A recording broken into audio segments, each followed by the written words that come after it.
Halo rekan-rekan film investor. Kali ini saya akan membagikan 8 saham pilihan investor yang disebut sebagai Warren Buffett-nya Indonesia, yaitu Loh Keong Hong pada tahun 2023. Tetapi sebelumnya ada beberapa hal penting yang ingin saya tekankan di dalam video ini. Yang pertama, video ini tidak bermaksud untuk menunjukkan bahwa beberapa saham yang akan saya sharing ini mempunyai kualitas yang bagus atau tidak, atau mempunyai fundamental yang bagus atau tidak, sesuai dengan pilihan Loh Keong Hong. Video ini hanya untuk memberikan kita gambar tentang pilihan saham Loh Keong Hong saja, tapi tidak untuk memberikan penilaian apakah saham ini bagus atau tidak. Loh Keong Hong biasanya berinvestasi saham dalam jangka panjang dan dipegang dalam waktu yang lama, antara 3 sampai dengan 10 tahun. Jadi jika tujuan investasi Anda berbeda dari tujuan investasi Loh Keong Hong, maka sebaiknya Anda pertimbangkan hal ini baik-baik sebelum Anda mengikuti saham-saham pilihan Loh Keong Hong. Yang ketiga, inti dari gaya investasi atau model atau cara investasi Loh Keong Hong adalah mencari saham perusahaan besar berfundamental baik dengan good corporate governance yang terpercaya dan mempunyai valuasi yang murah. Jadi jika Anda yang tidak cocok dengan gaya investasi seperti Loh Keong Hong ini, maka Anda juga sebaiknya perhatikan hal ini. Semua orang ingin seperti Loh Keong Hong, tetapi hanya sedikit orang yang bisa mengikuti caranya. Saya juga ingin mengingatkan bahwa jangan Anda membeli saham hanya karena Anda menonton video ini. Pastikan Anda sudah mempunyai pertimbangan sendiri sesuai dengan profil risiko yang bisa Anda terima. Saham pilihan Loh Keong Hong untuk tahun 2023 yang pertama adalah ABM Investama. Perusahaan ini merupakan bagian dari grup Trakindo yang didirikan oleh keluarga Hamami. ABM Investama merupakan perusahaan pertambangan yang memiliki banyak sekali lini bisnis, di antaranya produsen batubara, kontraktor tambang, jasa logistik, perdagangan suku cadang kendaraan berat, dan juga jasa rekayasa pertambangan. Berikut kinerja fundamental ABM Investama (ABMM) sampai dengan kuartal kedua tahun 2023. Asetnya naik 14% menjadi 2,2 miliar US dollar. Ekuitasnya pada kuartal kedua ini naik 21% menjadi 665 juta US dollar. Lalu pendapatannya juga naik 17% dan laba bersihnya naik 98% menjadi 188 juta US dollar. Untuk ROA-nya 16,62% dan ROE-nya 56,72%. Berikutnya ini adalah gambaran secara umum tentang bisnis proses dari ABM Investama. Kebetulan saham ABMM ini juga sudah saya bahas beberapa waktu yang lalu. Anda bisa klik link di atas untuk menuju ke video tersebut jika ingin mendapat penjelasan lebih lengkap. Berikutnya untuk rasio profitabilitas, solvabilitas, dan juga yield dividen. Nah, di sini yang mau saya highlight itu tentunya untuk perusahaan tambang, yaitu tentang pembagian dividennya ya. Kita perhatikan pada tahun 2023 ini, nominal dividennya itu sebesar Rp400 per lembar saham. Jika kita mengacu pada harga saham saat ini sekitar 4.000, maka yield dividen yang disediakan sebesar 9,98%. Lalu di sini juga yang saya mau highlight itu adalah tentang masalah hutangnya yang harus kita perhatikan ya. Nah, di sini hutang yang mengandung bunga saja itu sebesar 1 miliar US dollar. Berbanding dengan ekuitasnya yang sebesar 665 juta US dollar. Jadi porsi debt atau net debt atau hutang yang mengandung bunga berbanding dengan ekuitas sebesar 157%. Nah, hal ini yang harus diperhatikan oleh investor jika ingin masuk ke saham ABM Investama, karena saya menilai solvabilitasnya cukup kurang sehat dengan porsi yang lebih dari 100%. Berikutnya mengenai valuasinya. Nah, di sini saya mau menilai dalam jangka pendek saja ya, 3 tahunan terakhir, terutama dari sisi PER ya. PER-nya itu 1,95 kali, masih di bawah dari rata-rata 3 tahun yang sebesar 3,58 kali. Tapi kalau dilihat dari PBV-nya, sudah terlihat hampir sama ya, atau saat ini berada di rata-rata PBV-nya selama 3 tahun terakhir. Nah, valuasi ini berdasarkan harga saham ABMM ketika video ini dibuat, yaitu sebesar Rp4.010 per lembar saham. Saham pilihan Loh Keong Hong yang kedua ada ANJT atau Austindo Nusantara Jaya. Ini adalah sebuah perusahaan perkebunan yang memiliki usaha minyak kelapa sawit atau CPO, lalu ada juga produksi sagu, kacang edamame, dan juga ada lini usaha energi terbarukan dari limbah sawit. Berikut untuk kinerja fundamentalnya kuartal kedua tahun 2023, asetnya tercatat naik 2% menjadi 615 juta US dollar. Tapi di sisi lain ekuitasnya turun 0,2% menjadi 421 juta US dollar. Pendapatannya juga tercatat turun 20% dan juga laba bersihnya tercatat minus ya, atau mencatatkan kerugian, bukan laba tapi kerugian sebesar 5 juta US dollar. Nah, karena kerugian ini maka profitabilitasnya untuk ROA dan juga ROE mengalami kerugian atau mengalami minus. ROA-nya 1,52% dan juga ROE-nya minus 2,2%. Berikutnya kita perhatikan, walaupun kinerja laba bersihnya mengalami kerugian, tetapi sebenarnya penjualan CPO itu sendiri tercatat mengalami kenaikan ya. Kita perhatikan pada tabel sebelah kiri, terlihat rata-rata produktivitas TBS ton per hektarnya itu mengalami kenaikan 6,7%. Dan sebagian besar hasil tanan buah segar ya atau TBS ini berasal dari kebun sendiri. Di sisi lain pembelian TBS dari pihak ketiga tercatat turun sebesar 10,5%. Nah, di sini Anda perhatikan di kolom atau di tabel produktivitas, kerugian yang diderita oleh ANJT pada kuartal kedua ini lebih disebabkan oleh harga rata-rata jual CPO yang mengalami penurunan antara 27,2% sampai dengan 51,2%. Nah, hal inilah yang menyebabkan kinerja ANJT pada kuartal kedua tidak terlalu bagus. Berikutnya untuk rasio profitabilitas, solvabilitas dan juga yield dividend. Nah, di sini yang mau saya highlight yang berkaitan dengan solvabilitasnya. Kita perhatikan ya, meskipun kondisi perusahaan sedang tidak bagus karena harga CPO yang turun, tetapi dilihat dari solvabilitasnya, perusahaan ini mempunyai keseimbangan internal yang cukup baik dengan adanya hutang yang mengandung bunga dengan posisi yang cukup rendah yaitu 35%. Hutang yang mengandung bunga sebesar 146 juta US dollar berbanding ekuitasnya sebesar 421 juta US dollar.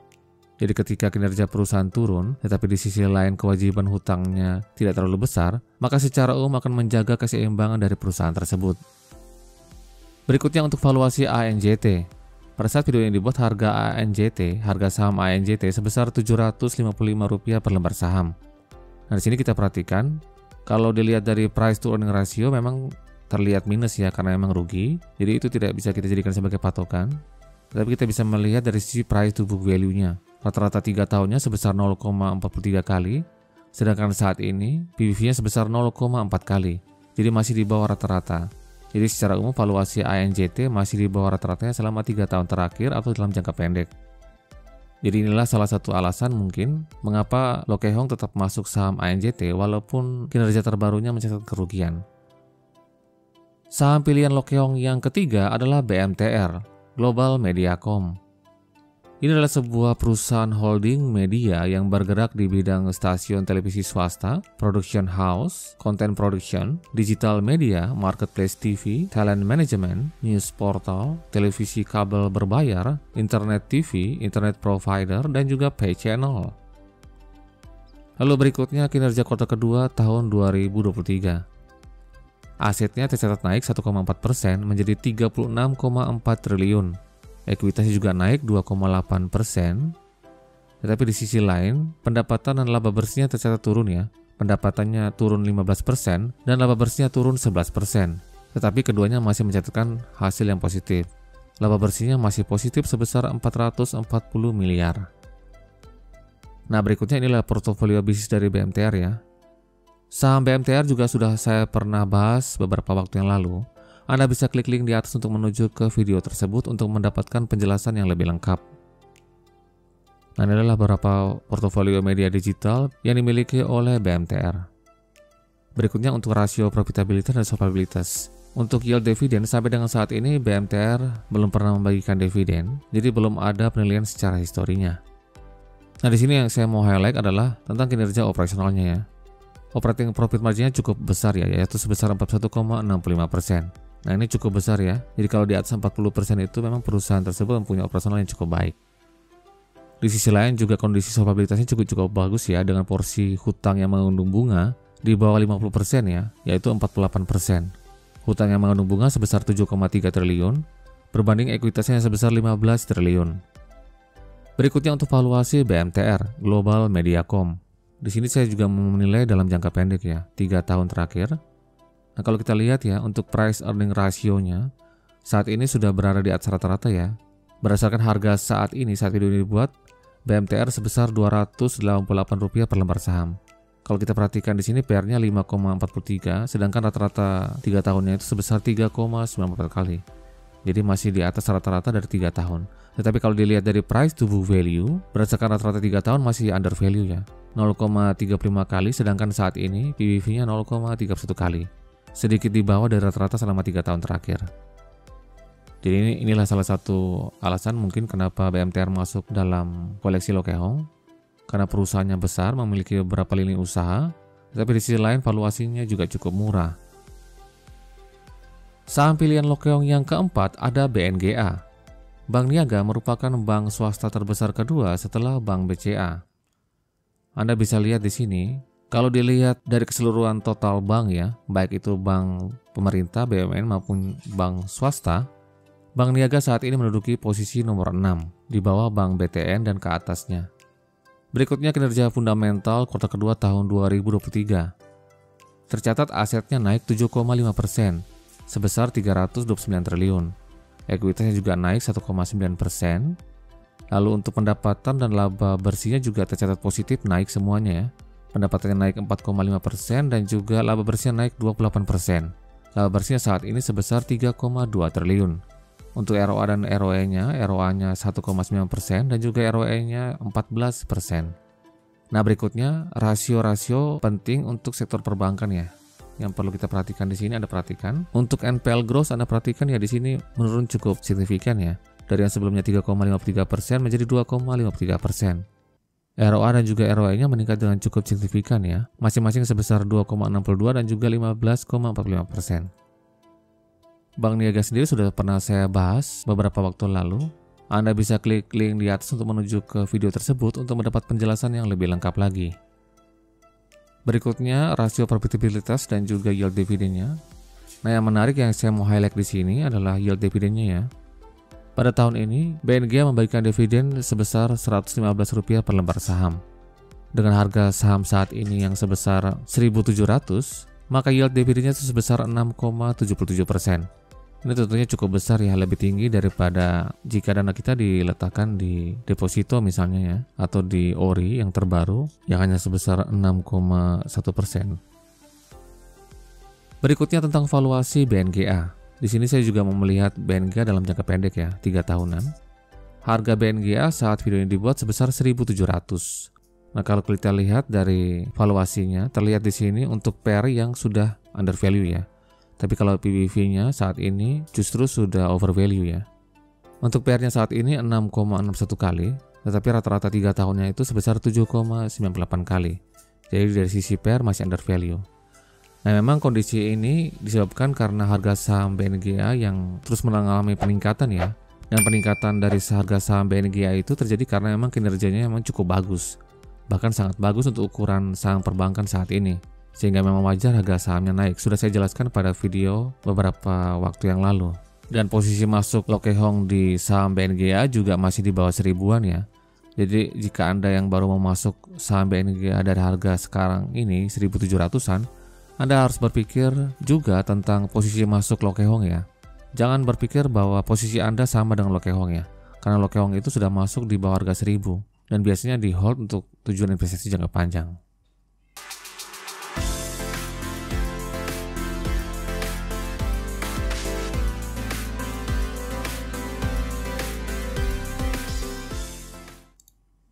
Saham pilihan Lokehong yang kelima adalah Cleveland Finance dengan kode saham CEVIN. CEVIN ini merupakan bagian dari grup Panin yang secara khusus menangani usaha pembiayaan kendaraan baru dan juga bekas di Indonesia. Nah berikut ini adalah kinerja kuartal kedua tahun 2023. Untuk asetnya naik 14% menjadi 9,1 triliun. Ekuitasnya naik 5% menjadi 5,4 triliun.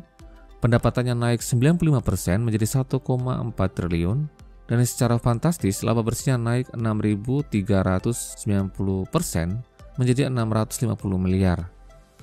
Nah, kenaikan laba bersih yang fantastis ini memang karena sebelumnya pada kuartal yang sama, CEVIN saat itu masih mencatatkan kerugian. Jadi memang CEVIN ini salah satu saham turnaround ya. Saham ini juga sudah pernah saya bahas pada video sebelumnya. Anda bisa klik link di atas untuk menuju ke video tersebut untuk mendapatkan penjelasan lebih lengkapnya.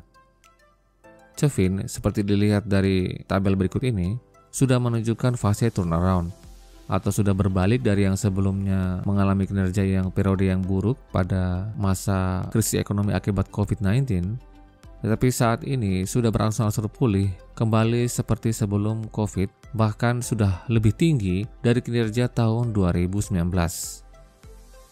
Nah, berikutnya yang di sini saya mau highlight ini adalah dividennya ya. Sebelumnya saya pernah membahas saham ini, tetapi ada beberapa penonton yang nyinyir dengan saya bahwa mengatakan bahwa Cevin itu tidak pernah membagikan dividen. Jadi buat apa kita masuk?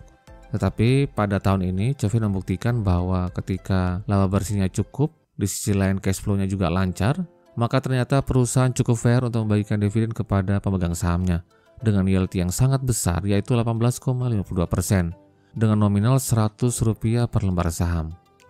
Jadi selama perusahaan itu bagus, tetapi tidak membagikan dividen, belum tentu perusahaan itu mempunyai GCG yang tidak baik.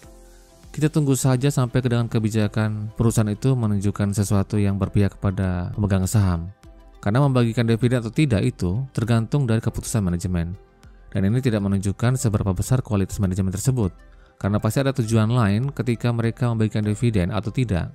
Karena ketika mereka tidak membagikan dividen, maka laba bersihnya itu bisa digunakan untuk hal lainnya seperti investasi, capex, dan juga lainnya tanpa harus menambah hutang. Berikutnya untuk valuasi Cevin. Nah, di sini saya menggunakan time frame yang cukup panjang ya, yaitu 10 tahun ya. Harga Cevin saat video ini dibuat sebesar Rp540 per lembar saham. Nah, kalau kita lihat dari PBV-nya, terlihat saat ini sudah overvalue ya. Rata-rata PBV-nya 10 tahun sebesar 0,33 kali. Sedangkan saat ini PBV-nya sudah 0,4 kali. Tetapi kalau dilihat dari PER-nya, price to earning ratio, maka saat ini PER dari Cevin terlihat sangat murah ya, karena PER rata-ratanya itu 10,56 kali. Sedangkan saat ini PER-nya hanya 1,66 kali. Jadi inilah salah satu alasan dari Loh Keong Hong masuk saham Cevin ya. Karena Cevin ini merupakan bagian dari induk usaha yang sangat besar, yaitu Grup Panin. Tapi di sisi lain mempunyai valuasi yang cukup murah. Dan satu lagi ya, Loh Keong Hong sudah masuk saham Cevin itu kalau tidak salah dari harga sekitar di bawah 200-an ya, atau di sekitar 200-an. Jadi jangan samakan posisi Anda jika Anda masuk saat ini dengan posisi Loh Keong Hong. Karena Loh Keong Hong itu masuk saat Cevin itu masih di bandara sebelum terbang.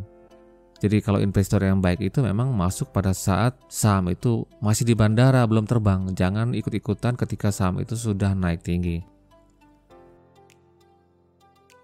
Saham pilihan Loh Keong Hong yang keenam adalah Intiland dengan kode saham DILD. PT Intiland Development adalah sebuah perusahaan pengembang properti yang berfokus pada pengembangan, pengelolaan, dan investasi berbagai macam bisnis di sektor properti. Deal ini terkenal karena proyek-proyek presisiusnya yang membangun properti dengan konstruksi yang cukup memukau ya. Salah satunya apartemen Regatta ya, yang mempunyai bentuk yang sangat bagus sekali dan unik. Berikutnya kinerja fundamental kuartal kedua tahun 2023. Di sini terlihat asetnya turun 7% menjadi 15 triliun. Ekuitasnya naik 0,7% menjadi 5 triliun. Lalu untuk pendapatannya naik 160% menjadi 2,5 triliun. Dan laba bersihnya naik 123% menjadi 39 miliar. Nah, laba bersihnya ini naik cukup signifikan ya, karena memang sebelumnya pada periode yang sama, DILD saat tahun lalu masih mencatatkan kerugian ya. Tetapi tahun ini sudah berbalik menjadi untung. Nah, pembalikan kinerja dari DILD ini disebabkan dan juga ditopang oleh kenaikan dari penjualan properti high risk ya. Di sini Anda bisa perhatikan breakdown penjualan DILD sampai dengan 30 Juni tahun 2023. Anda perhatikan porsi penjualan untuk properti high risk terlihat yang paling besar dibandingkan dengan lini usaha lainnya. Penjualan properti high risk sampai dengan kuartal kedua tahun 2023 sebesar 717 miliar. Atau sudah meningkat lebih dari 500% ya, dibandingkan periode yang sebelumnya sebesar 103 miliar saja. Nah, berikut ini adalah portofolio untuk segmen properti mixed use dan juga high risk yang berkontribusi besar terhadap kinerja kuartal kedua DILD ya. Di sini antara lain ada penjualan dari 57 Promenade ya, One Park Avenue, apartemen Regatta, Aeropolis, Rose Bay, Sumatera 36 dan juga unit properti lainnya. Berikutnya untuk rasio profitabilitas dan juga solvabilitasnya. Nah, di sini yang saya mau highlight adalah untuk kondisi solvabilitasnya. Untuk perusahaan properti, net DER di bawah 100% itu masih cukup baik ya. Hutang yang mengandung bunga sebesar 4,9 triliun, sedangkan ekuitasnya sebesar 5,1 triliun. Jadi menghasilkan net DER sebesar 96%. Cukup baik dan juga aman untuk kondisi solvabilitas dari sebuah perusahaan properti. Berikutnya valuasi DILT. Nah, di sini saya mau ambil untuk 10 tahun terakhir ya, untuk jangka panjang. Harga saham DILT saat video ini dibuat sebesar Rp200 per lembar saham.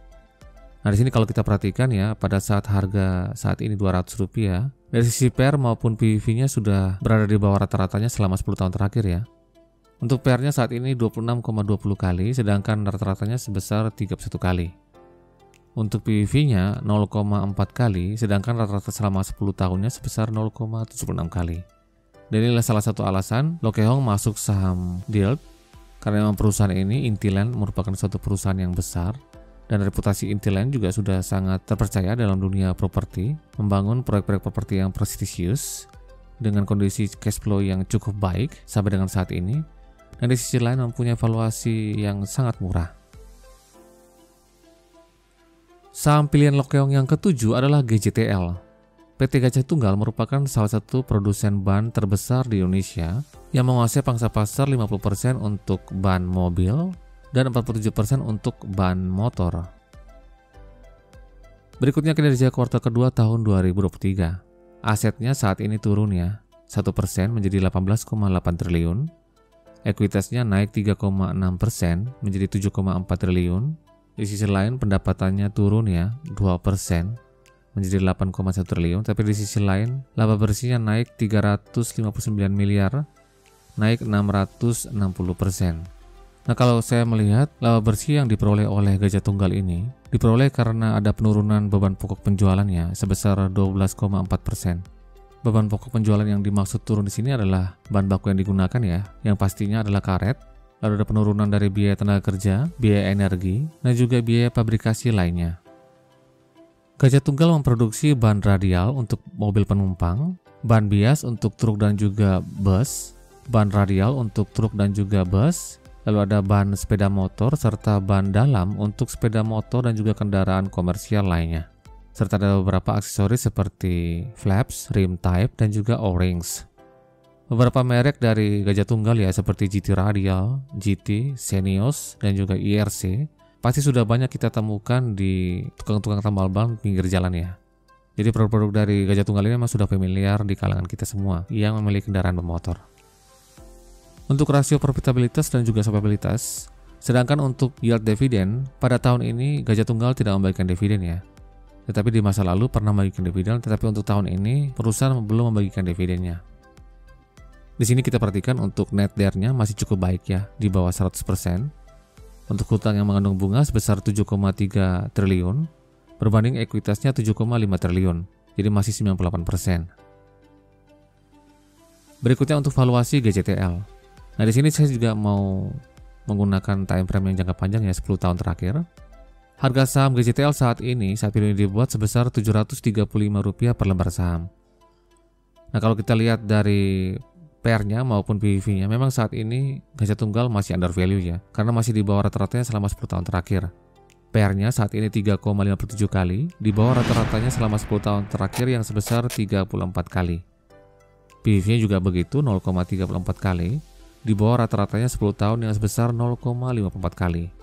Nah, Gajah Tunggal ini juga merupakan salah satu produsen ban motor yang cukup besar di Indonesia. Di sisi lain mempunyai valuasi yang cukup murah saat ini. Jadi memang wajar jika Lokehong memilih saham Gajah Tunggal menjadi salah satu koleksinya. Tetapi ingat sekali lagi, kalau tidak salah Gajah Tunggal ini sudah menjadi koleksi Lokehong saat harganya masih di bawah 500-an ya. Jadi memang saat itu valuasinya masih lebih murah lagi dari saat ini. Walaupun saat ini sudah murah, tapi ketika Lokehong masuk, saham Gajah Tunggal itu memang sudah sangat amat murah ketika itu. Saham pilihan Lokehong yang ke-8 atau yang terakhir adalah NISP. Bank OCBC NISP saat ini menduduki bank dengan aset terbesar ke-8 di bawah Bank Syariah Indonesia, Bank Niaga, dan juga Bank BTN. Anda perhatikan pada slide berikut ini, berada 2 tingkat di atasnya Bank Panin dan juga Bank Danamon. Berikutnya untuk kinerja fundamental kuartal kedua tahun 2023. Asetnya tercatat naik 2,9% menjadi 245 triliun. Ekuitas naik 3,6% menjadi 35 triliun. Lalu untuk pendapatan dan juga laba bersih naik cukup impresif ya. Pendapatannya naik 35% dan juga laba bersih naik 25%. Untuk ROA juga cukup baik 2% dan ROE-nya 14,9%. Jadi secara keseluruhan memang fundamental kinerja NSP ini sangat baik sekali ya.